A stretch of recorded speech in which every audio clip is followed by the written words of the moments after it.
Welcome to Foxtecc. If you need to share a video from an Android device to an iPad, there are a few different ways to do it. Since AirDrop isn't an option, you'll have to use other methods, but luckily there are plenty of good alternatives. One of the easiest ways is to use a wireless transfer service like Snapdrop or Send Anywhere. These work through a web browser, so you just open the website on both your Android and iPad, select the file, and send it.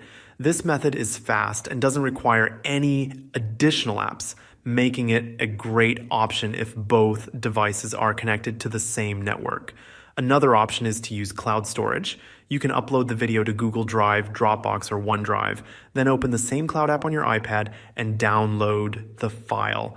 This is especially useful for larger videos, and since the files stay in the cloud, you can access them anytime without needing to keep them on your device. If you prefer a physical transfer, you can use a USB flash drive with the right adapter. If your iPad has a USB-C port, a standard USB-C flash drive will work. If it has a Lightning port, you'll need a Lightning-compatible flash drive or an adapter.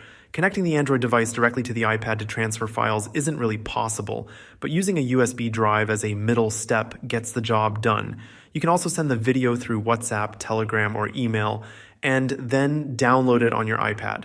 This might work fine for most situations, but keep in mind that messaging apps like WhatsApp or Telegram may slightly reduce the video quality.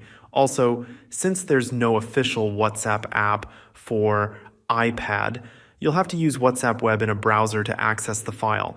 These are the best ways to transfer videos from an Android to an iPad.